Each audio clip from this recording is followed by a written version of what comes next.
Alright guys, so let us look at the M6 physics practical. Now the M6 physics practical is a very interesting practical, and the title there says horizontally vibrating meter rule, and the practical setup is actually used to calculate the radius of gyration and the moment of inertia. However, that is one of the questions that was actually asked in the question session of this practical. But what we are going to focus on now is how to plot the graph, calculate the error, and then the intercept. All right. There are so many things that we are going to do here that may not really make sense to you, but you just have to follow up. All right. Now let us look at it together.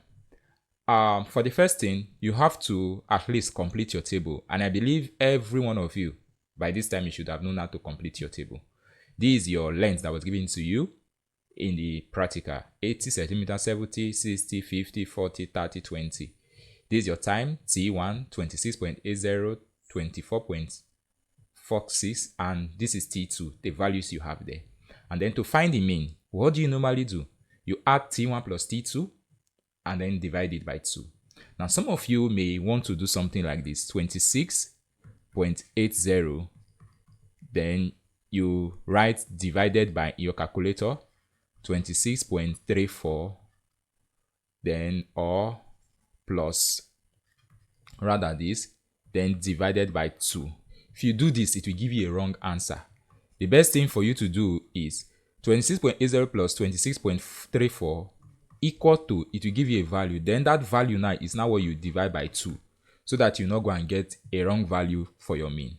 Now, if you do that, the mean for each of them is 26.57, 24.39, 22.75, and so on and so forth till you get to the last value. Now, I've gotten the mean.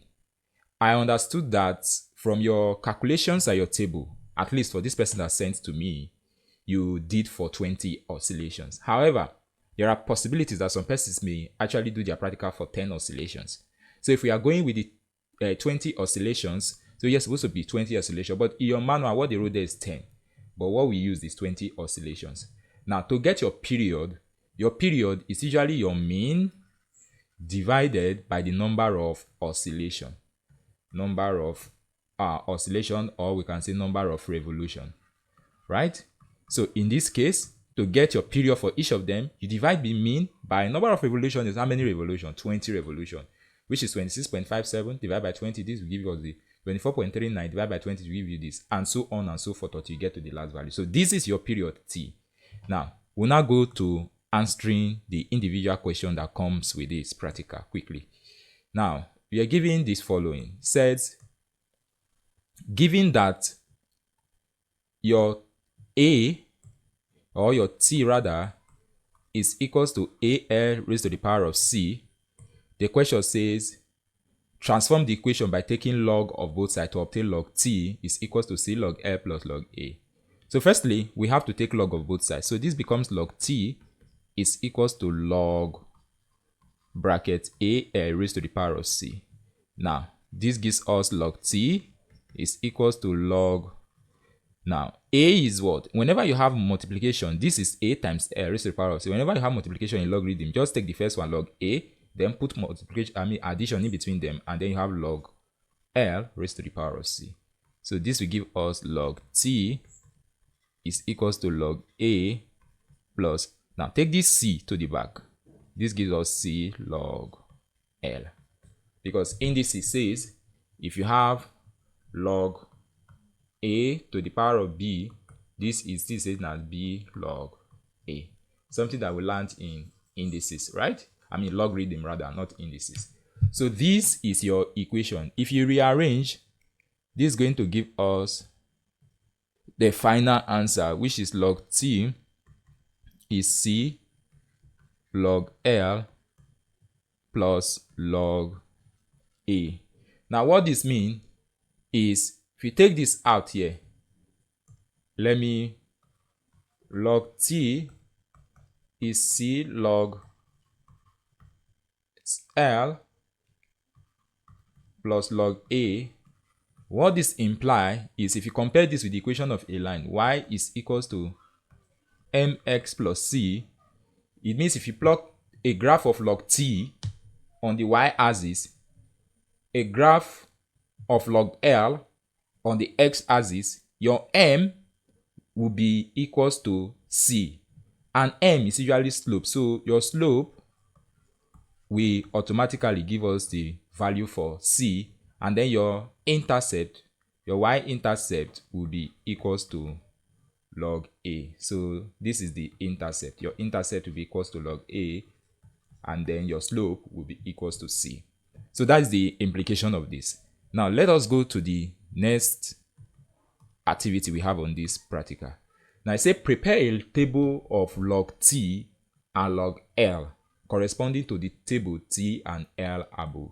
Now you have L value, you have t value. Now what you do is to draw another table that contains each of these things you can see here in your practical manual. All right, maybe your workspace or any other place that you have this whole stuff present there. So in this case, you have 80, 70, 60, 50, 40, 30, 20 that were initially in your table. And then you have the period. The period is, sorry about that. Period is 1.329, 1.29. All these were initially in your former table or the previous table. Now, this is the new column that you've now added. Log L and log T. Now, to get log L, press log of 80 to give you this value 1.903. Press log of 70 to give you this value 1.845. Log of 60 to give you 1.778. Log 50 this, log 40 this, log 30 this, and log 20 this. So you find the log of everything here, put them as log L here. Same thing applicable here. Find the log of this one here. All right. So for this particular one, the period, find the log of the period. If you find log 1.329, it's going to give us 0.123. If you press for every other thing, including this one here, log 1.019 is going to give us 0.08. If you press for, let's say, log 0.6, it's going to give us this. So you do all of them from this one down to this place, and then you get the particular answer you need. So this is your log table. Are you getting it now? This is your log table.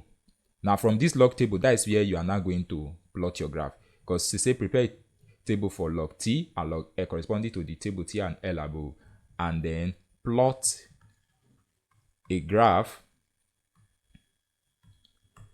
of log t against log L. So now we are now going to plot our graph, right? But before we plot our graph, we're going to do something here. So now it's time for us to plot our graph. Now for us to plot our graph, firstly, we have to write the title of the graph, which of course will be a graph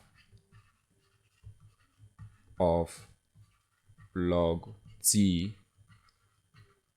against log L. You must write the title.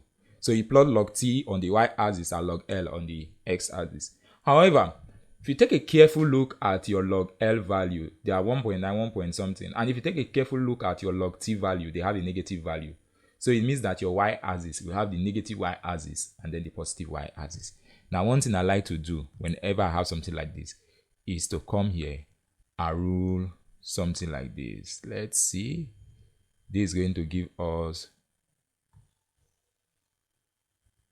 let's rule a line that runs to the top from here before we choose our scale. All right, let me just, all this one like this, and then we are going to rule another line that will run from the middle here.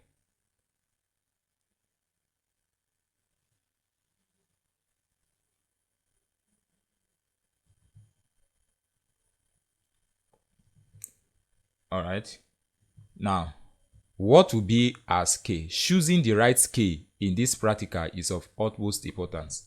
Because if you don't choose the right scale, you are going to just muddle up the whole process. Is that okay? Now for the scale, what we are going to use, I want us to use is on the y-axis, use, which is that of log t, right? Use the least value here is minus 0.045, which is approximately minus 0.05, right? Use minus 0.05 or use 0.05 because it's k, 0.05 to 1 centimeter, right? Or 1 centimeter to 0.05 units on y axis. 1 centimeter to 0.05 units. Now, depending on how your graph is much, you can use 2 centimeter depending on how long your graph is. So if we do that, it means each of these boxes you see here, they are 1 centimeter. Here will be what? 0.05. Here will be what? Minus 1.0 or minus 0.10 minus 0.15 minus 0.20. So I can decide to increase this since I know that there are more space. So I can say let it be 2 centimeter. Alright? So I can come here 2 centimeter. So 2 centimeter here will be minus 0.05. Here will be what? Minus 0.10 because 0.05 plus 0.05 will give us 0.10. But you don't need to put the negative self. Are you getting it? And then this other one will be 0.15, and this last one will be 0.20. Then when you are coming under here, it becomes negative 0. Can have it as negative 0.05. Here will be what? Negative 0.10, and then here it's negative 0.15, and finally the last one under, there will be a last one under. That last one under will be negative 0.20. There's no space for me here. Negative 0.20. Alright? So that is my scale. Now, when you now come to the x-axis, some of you may want to start from 0. Starting from 0 and starting from any value does not actually matter. What will matter is that your scale, you follow it when you are actually give numbering, or let me say you follow the right scale. Are you getting it? So even if you start from 0 and start from any other value, it will still give you the same thing. So if you look at the log L, because this side now is your log T, y here is your what? Log L. So we can decide to say let 1 centimeter be 1.1 units or 0.1 unit. So you can say let 1 centimeter to be equals to 0.1 units. Now, so this will give us 0.1, right? Now, but you're not going to start from 0.1 because the highest value here is 1.3. So I may say you guys should start from like 1.1. Let's start from 1.1. So here become 1.1. Here is what? 1.2. Here is 1.3.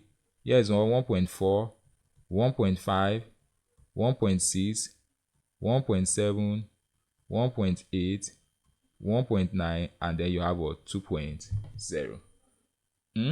Now you now start your plotting. Now for log L, when log L was 1.9, log T was 0.123.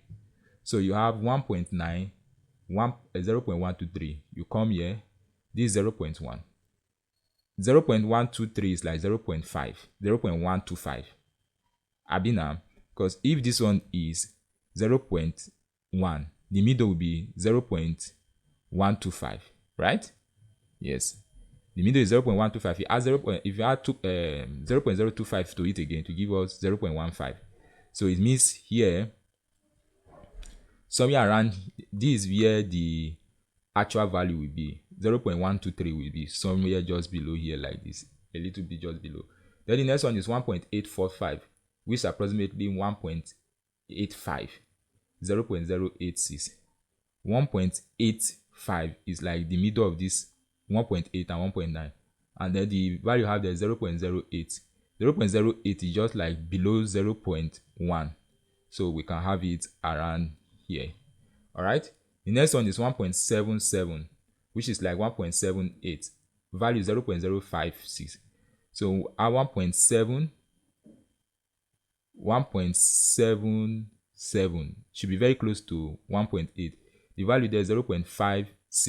0.56 would be just above 0.5, right? 0.56 should be just above 0.5. So we have 1.77 and 0.5, which is somewhere, it should be somewhere around here. 0. This is 0.5. 0.56 should be just a little bit ahead. So I can take this point like this. Then the next one is 1.69 and the other is 0.008. 0.008 is very close to 1. It's very close to 0. 0.008 is very close to 0. So you have 1.69, which is like 1.7, and then you have 0.00, which is 1.69 is very close to 1. It's not even that value, but it's very close to it. So we can take this point here to be that value. And then you have 1.602. Then it now give you negative 0.04. 1.602. This 1.602. And then negative 0.04. 0.04 is somewhere around here, right? And then 1.602 is somewhere around here. So negative 0.04 will fall somewhere around here before negative 0.5. Then negative 0.045. All right. And then you have 1.477 and then minus 0.14. Now, this is 0.11. 0.14 will be very close to 0.15. Then you have 1.47. 1.47 is almost close to 1.5. So it should be around this area, right? Should be around this place. This is where your value should fall. So we are around here, right? And then you have the next one, 1.301 and negative 0.209. 1.301 and negative 0.209. So 1.301 is like 1.3, and then you have negative 0.2, which is almost negative 0.2. So this one will fall around somewhere. The value is inside, so you cannot see because 2.0 is still downward. So at this point in time, you cannot take your line of best fit. Now, how do you take your line of best fit? It's just to rule a straight line through all the points. I might decide to take it through here to this position, right? So you see that choosing an appropriate scale is very, very important. Choosing an appropriate scale. Almost all of them entered, but it's not supposed to be so. Are you getting it? Almost all of them entered, but it's not supposed to be so. But this person's values are somehow very okay and correct. Is that okay? Okay, if I take the line of best fit, it's supposed to be the line that will pass through. Sorry about that. The line of best fit is supposed to be the line that will pass through the origin for all of them.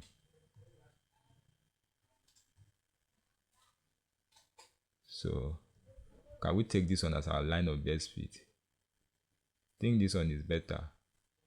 Okay, even if you take this one, said the other values are still not in line. So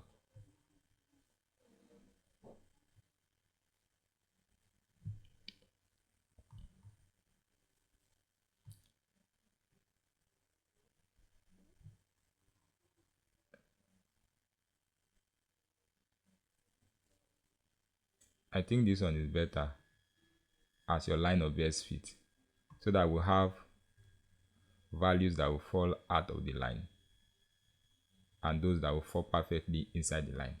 All right, so this is your line of best fit, and then you cannot take those other broken lines so that you can calculate your rubbish, your vertical scatter.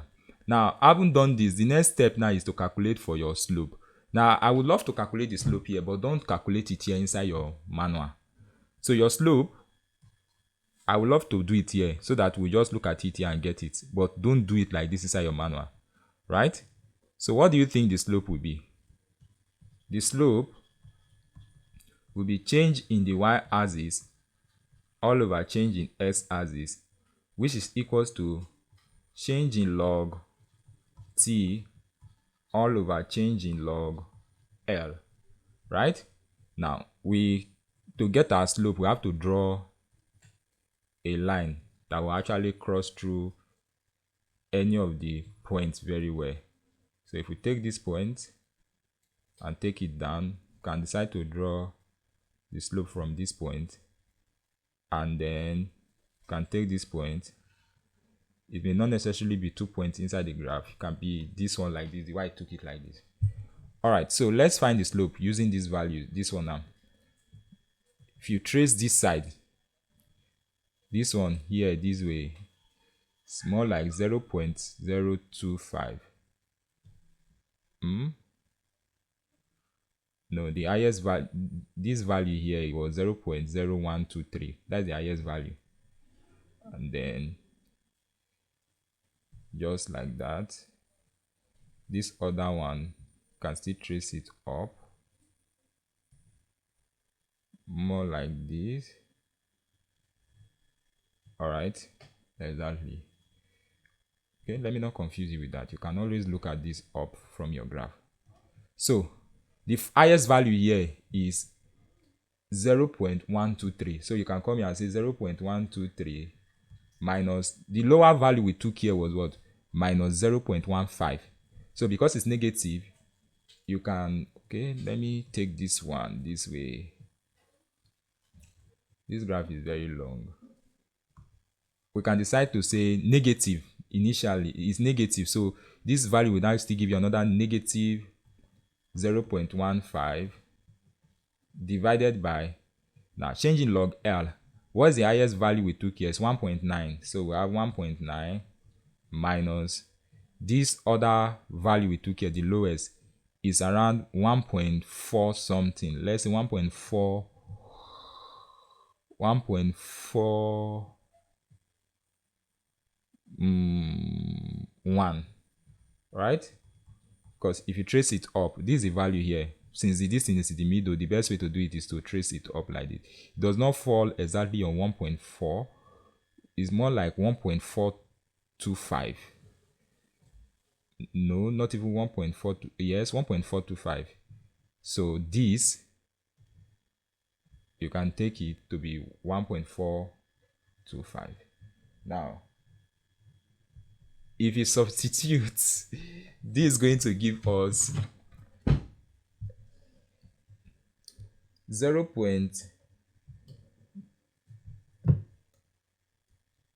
This gives us 0.123 plus 0.15.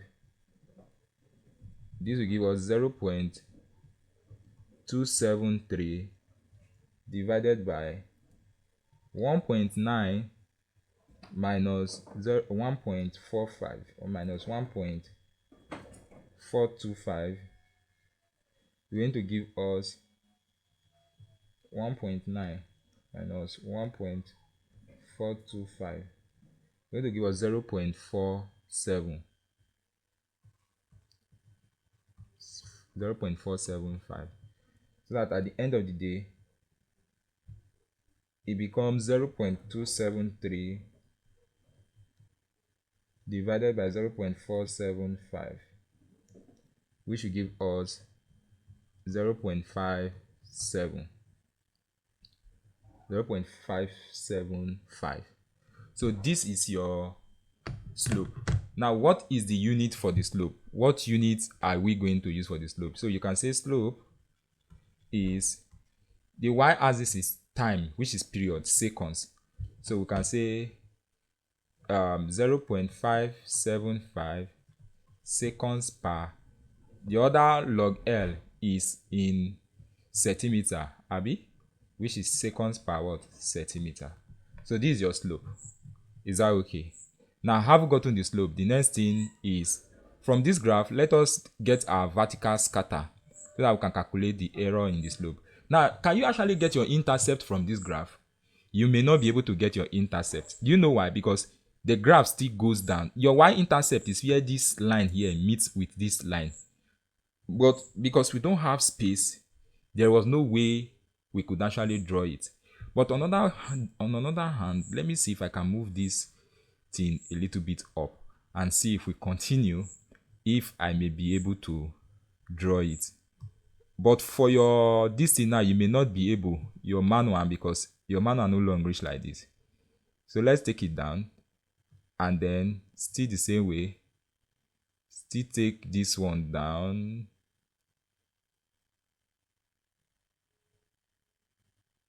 But the problem now is that I don't know if it has shifted on top here. It shifted a little, but not that much. So probably it will still be around this area. That is the beauty of technology. Let me see. Still around this side.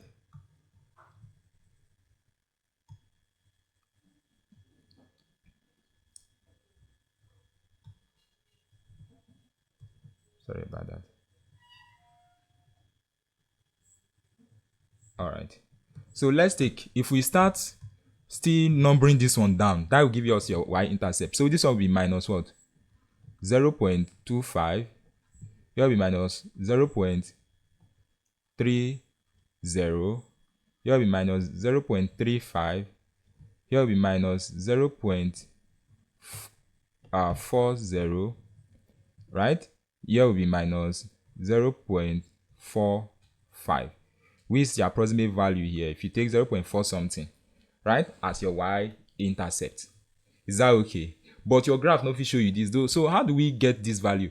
One way I would love to do this is, let me see if we use this method, if we be able to get the intercept. You already have your slope. I'm just trying to manipulate this one here now. But let's see if we still get value that is close to that, so that you guys will use that method. Remember that your equation of a straight line says y is what? Mx plus c. Abi? Y is equals to ms plus c. So if you take any of the y-axis here, the y-axis is, let's take the first one, 0.123. So we have 0.123. Your m is your slope, which is 0.575 times your x, in this case, is your 1.903 plus c. C is the intercept. So let's see if you calculate this, whether you may be able to get the answer to your intercept. Let's see if you'll be able to get the answer to your intercept. Oh, this phone not off. Look at the way I'm straining my eyes here. 0.575 times 1.903. So give us 1 point this minus 0.1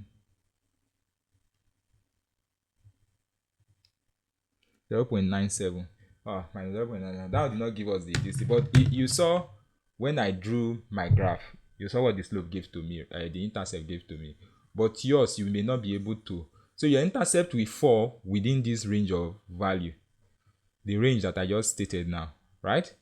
Will fall within that range of value. Are you sure we are okay with that? Let me try again. Let me try another values. Y is equals to m. Let's try m times x. Let's try the one with 0.08. 0.008 times log L.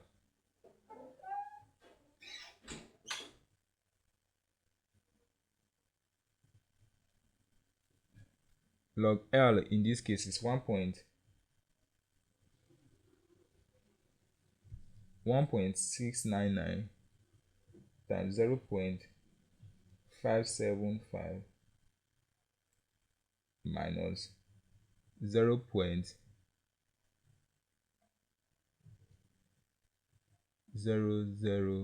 It was still giving us 0.9 something. But from the graph, what we drew was around that negative 0.45 something. You can still remember. Look at it here. Right? negative 0.45. Is that okay? So basically that's what we have. 0.2530. Wait to yeah. This is correct. 445. So your intercept is fall within that range of minus 0.45. So you can take that range also, that your intercept fall, because you're supposed to get your intercept from your graph. Intercept is minus 0.45. Alright, which is the where it crosses the y-axis, right? Minus 0.45. Where's the unit for the intercept? Where the line crosses. So this one is seconds. Because the y-axis is in seconds, which is log t. Alright, so that is that. So what you are going to do for your own now in this case is write any value that is very close to this, because your own graph no fit tell you the intercept from that. And I don't want you guys to use that manipulation method of y is equals to mx plus c, where this thing you can't really phantom it out. Is that okay? So that is basically that. Now, and another thing is you know these values here, if we are to shift these values here, that means this one will still have to start going down, and we may eventually even land at that value. I'm still thinking about it, because this is like half of the road to 0 point, because this graph is when y is equals to ms plus c, where the graph passes through the origin. That's when you use this one. So that value of negative 0.9 something may actually be really correct for your intercept. All right, but just write this. It may be correct. So that is that.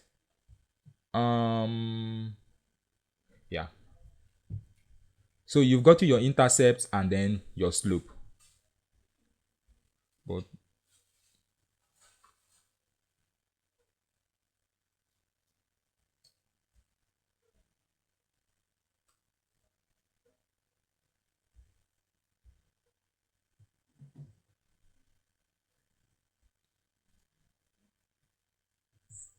you cannot. I don't think we will be able to use this one to get the intercept. Something just came to my mind.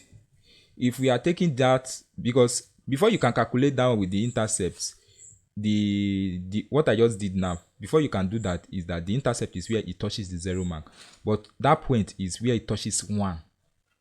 Are you getting it now? Because if you want to number this thing, this will be 1.0, not 0 point. That is the disadvantage of making your graph start from 1.1. Are you getting it? So that value of 0.9 something we got may actually be correct. May actually be very correct. Are you getting it? So what I'm going to do is, to get your intercept in this case, what you guys are going to do is your slope, just do y is mx plus c. Take any of the values from here. If you take any one of them, that is 1.47. Let's say your log t, the y-axis, is negative 0.143. ms is 0.575 times your x in this case is 1.477 plus c, so that at the end of the day it's going to give us 0.575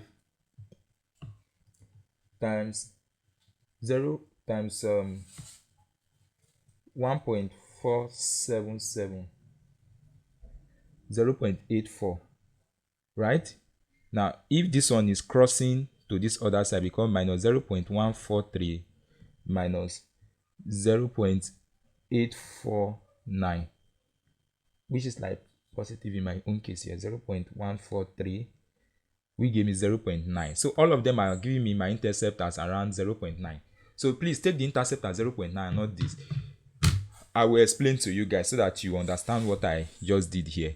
What I did here is the fact that, listen, your intercept is when your x-axis here is 0, the place at which it crosses the line, where the x-axis is what? Is 0. Is that okay? That is your intercept, the place at which it crosses the y-axis when your s-axis is 0. But if you look at our point here, it was 1.0 that we have here and not 0. Do you get the idea? It was 1.0 and not 0. So for you, you cannot just use this line that came down here to calculate your intercept. Do you understand? You can't just use that line to calculate your intercept. Do you understand? So that's the reason why you have to do it this way to get your intercept. What I did here now was to look at my slope, take any value. Let's say take any value from the y-axis. The y-axis is, if we take this one, I use this one for instance. If you take this value on the y-axis, which is negative 0.143, is equals to m is the slope, 0.575 times the corresponding value of that on the x-axis is 1.477 plus c, which is the intercept. When you do this mathematics, your c this case is the intercept, because this is the equation of a straight line when the line passes through the what? Origin. Is that okay? Is that okay? Now, one thing I want to do, we are done with this place. Let me just look for the vertical scatter in this graph. The vertical scatter in this graph, okay, this thing is not properly placed. Let me place it properly and then we can look for our vertical scatter.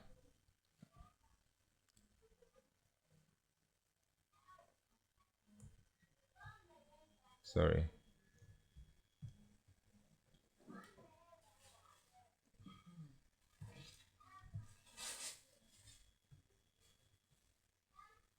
Now we can now look for our vertical scatter. One thing I would love to do to get the vertical scatter, we say we rule a line that will pass through here.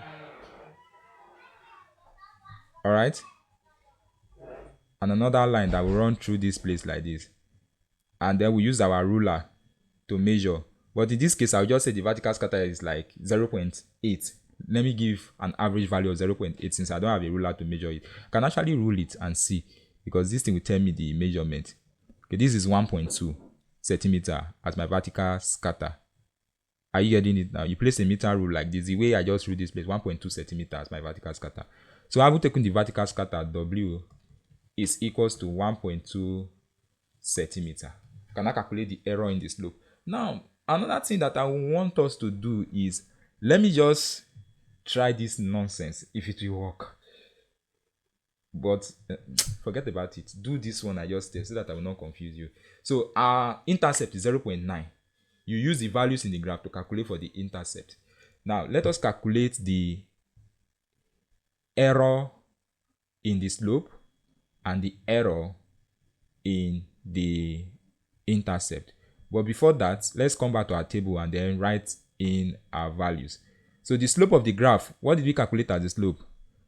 0.575 second per centimeter. What is the intercept? Around 0.9 something. What value do we use here? Oh, that is unclear. Around 0.9. Sorry. 0. This here. 0.575 second per centimeter, and the intercept is 0.9 second. Hence, calculate the constant C and A. Now, you are now asked to calculate the constant C and A. So, how do you calculate the constant C and A? Recall that we said log A or log T is equals to C log C log L rather plus log A. Now, log T is what? The y-axis. If you compare it with the equation of a straight line, we say y is mx plus c. Log T is the y-axis. Now, it means our c is our m, which is the slope. Do you understand? Because this is the equation of a straight line. In this case, you plug log T on the y-axis. That's why we say log T is the y-axis. You plug, what did you plot on the x-axis? Log L, which is your s. So it means this value that is just at the back of the x-axis should be your what? Your slope, which is c. So m is equals to slope. So in this case now, your constant c is 0.575 seconds per centimeter. Now, how about log A? You already calculated the intercept. The intercept is log A. What is the intercept? 0.9 seconds. So you can now come here and say, since log A is the intercept and the value is 0.9 seconds, therefore your A will be equals to the antilog. Antilog means 10 raised to the power of 0.9 seconds. Are you getting it now to get A? Because if you look, your log A is your intercept. Do you understand? What is the value of the intercept we calculated? 0.9. So if log A is equal to 0.9, it means A will be the antilog, because you want to remove the log here, multiply both sides by antilog. So our A will be 10 raised to the power of what? 0.9. Then press your calculator. 10 to the power of 0.9 will give us 7.94. Think it's correct. So it means our value is 7.94. All right. So this is the value for our A. That is if everything being equal and correct. Now the next step you have to take in this graph now, in these things, to calculate the vertical scatter. I mean the error in slope. Now what I'm going to do is that I'm going to calculate the error in slope here. But you know all these things, you know the appropriate place you have to put them in your manual by now, with all the practicals I've done for you guys. Oh no, I don't want that table off.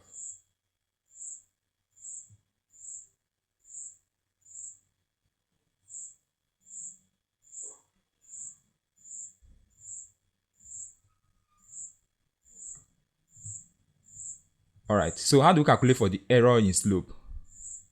The formula is error in slope, which is also called SG, is equal to 4W all over N arrow, where W is the vertical scatter. What did we say is the vertical scatter in this experiment? 1.2. So we have 1.2 divided by N is the number of values you have here. 1, 2, 3, 4, 5, 6, 7. So you have 7. Is it correct? 1, 2, 3, 4, 5, 6, 7. Times arrow is the range in the vertical axis, I mean the horizontal axis, which is log L. So the range, the highest value minus the lowest value, that is the range. The highest value there is 1.093. Lowest value is 1.301. So when you do this in your calculator, you get the error in your G. Error in G, not W. Error in G. Error in G will be equals to 4 times 1.2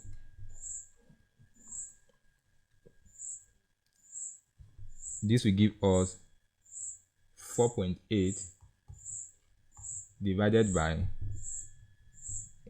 we have 1.903 minus 1.301. This is 0.602. 0.602. Now when you divide both these up, okay, this subtract these two, it gives us 0.602. Then multiply it by 7, 4.212. So this is 4.214 rather. So we have 4.8 divided by 4.214. This gives us 1.139. So your error in G is 1.139. Is that okay? That's the error in G, 1.139. So the next thing you will be calculating, please take note of the error in G. You come here and say, evaluate the standard error in A and in C. Error in C is the error in the slope. Is that okay? And error in A is the error in what? The intercept. Is that okay? So that is the what we just calculated for. What is the value there? For the slope, error in the slope is 1.139. So you come here and say here will be 1.139. That is the error in slope.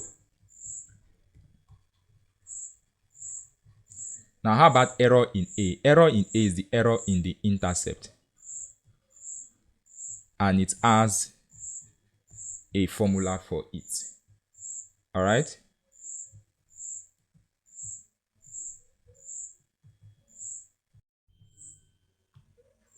So the next step now is to calculate the standard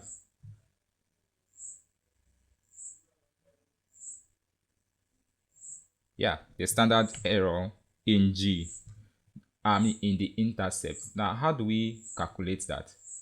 This error in the intercept is given by the formula square root of the vertical scatter divided by number of value there, then square plus the error in G times the mean of the x value square. Now, how do you get the mean of that value square?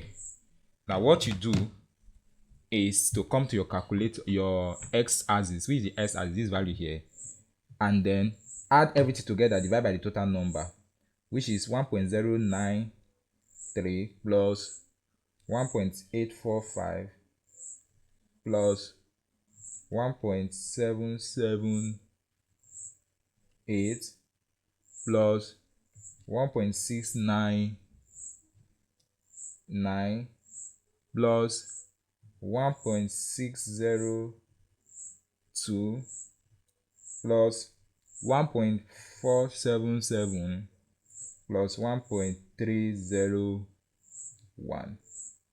That is 11.605. Then divide by total number of values. The total number of values is 1, 2, 3, 4, 5, 6, 7. Which is 1, 2, 3, 4, 5, 6, 7. So divide this answer by 7. That will give us 1.66. So you come back here, right? And you say your mean is 1.66. Then to find the error in intercept, it will now be the square root. W is 1.2, N is 7.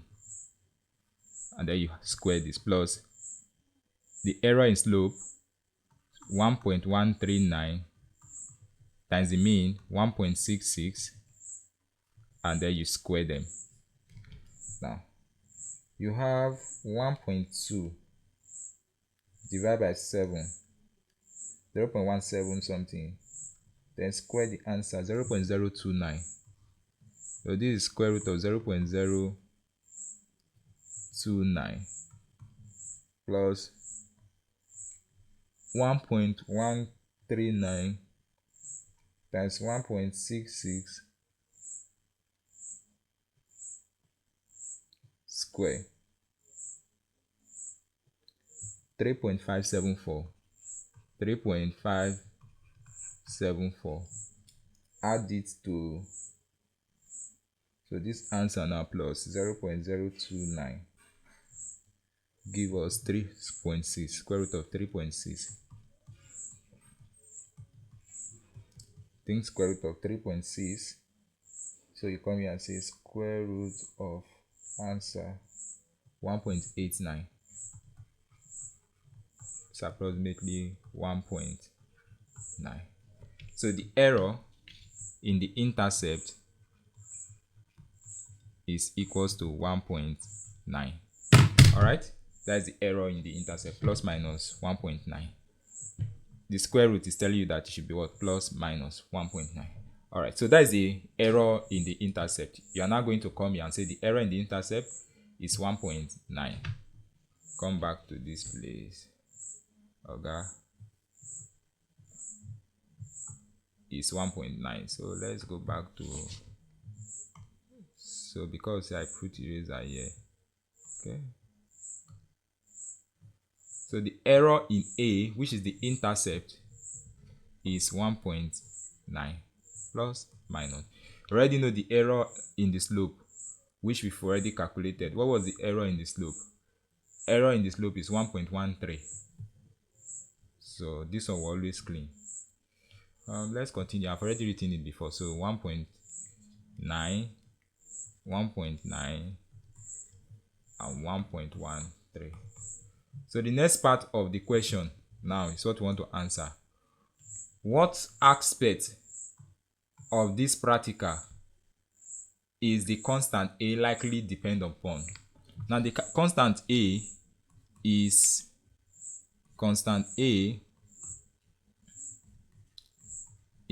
dependent on period of oscillation. All right, constant A depend on the period of oscillation. Is that okay? So that is that. What is the unit of A if the relation as given above is valid? Now A, another thing that you also need to know is log t is equals to this A log, then you have C log A, C log L plus, okay, we had the C here can actually affect that value. So now the unit of A, so tired, is seconds. Are you getting it now? The unit is in seconds if the given relation above is valid. And then we have the next question here, which guess any practical application of this. This one can be used, one, it can be used to calculate or estimate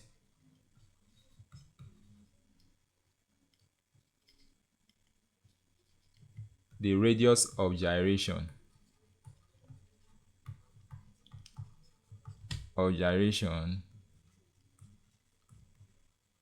and the moment of inertia if the mass of the meter rule is known. Should theta be small? Yes. Why?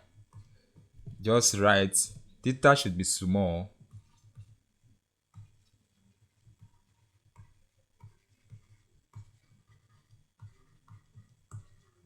to ensure